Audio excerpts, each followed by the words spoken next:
I finished off an entire 180 sheet paper pad and just wanted to share with you what all it made. Hey guys, it's Beth. Welcome. I finished off this paper pad that I started back in July for my Christmas in July.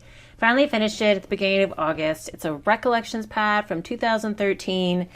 Lots of fun colors and patterns, and it's been a long time since I've done a pad this big. And so I just wanted to kind of share with you, kind of a wrap up with you of everything it made. I've shared everything with you in detail in videos already. Some of them I've even made, some of the projects I even made with you on the video. So I'm not going to go into a ton of detail on anything. All of the videos will be in the playlist that is linked below if you'd like to check them out in more detail. But I did just kind of, it's always impressive to me to see everything like all together that one pad has made. So again, it was a 180 sheet pad.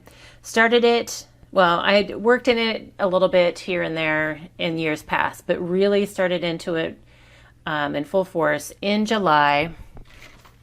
I've made 2 months worth of sheet loads, and used the paper and a variety of stickers. This sheet load was more focused on the little cut aparts and the fussy cuts that I did. So 2 sheet loads, that was 12 cards. And then I recently shared with you all 138 of these cards that I made with you, or that I shared them with you. So in total, I've got 171 cards. That's a lot of cards. So those were the cards, 171 A2, mostly A2 size cards.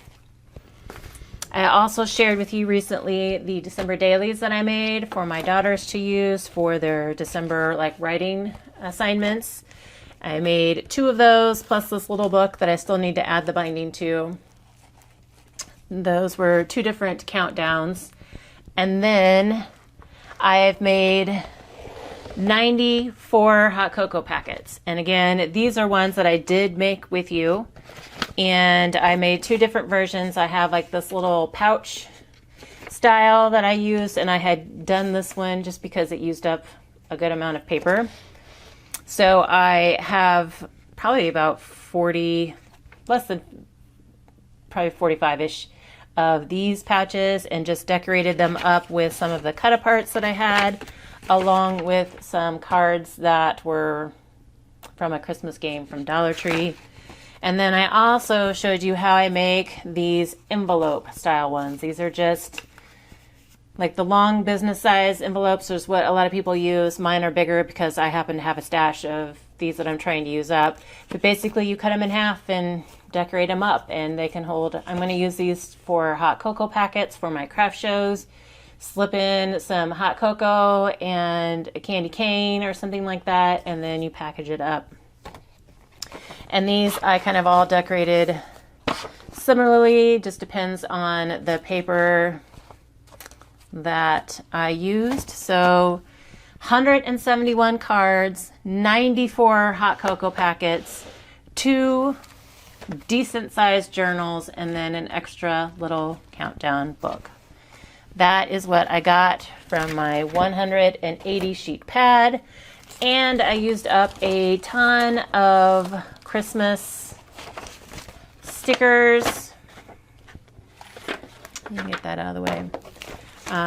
Older Christmas stickers and embellishments. So that was a bonus. I mean, some of these have been in my stash for super long time. Some of them are just more recent Hobby Lobby clearance finds, but still, that's a lot of stickers and embellishments used up. Plus, I also used up 2 packs of the Dollar Tree cards. So this was a very fruitful exercise and very productive. I made a lot, I used a lot, I got a lot out of it.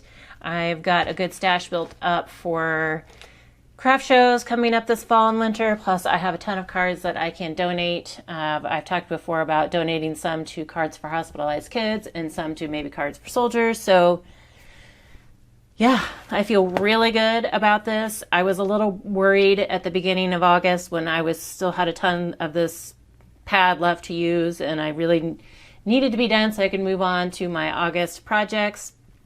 But I really didn't want to put this back in my stash because it was taking up space in my pad bin, and so I really did want to go ahead and use it up, and I'm so glad I did.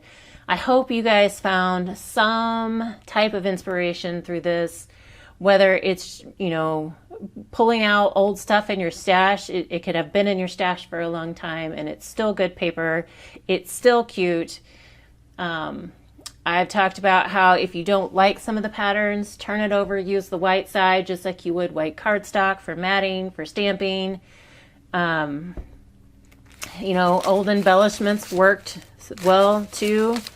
So it was a really good exercise for me, and it's been a long time since I've done a pad this big, so that was also good for me just to kind of stretch myself a little bit. So it was a good challenge.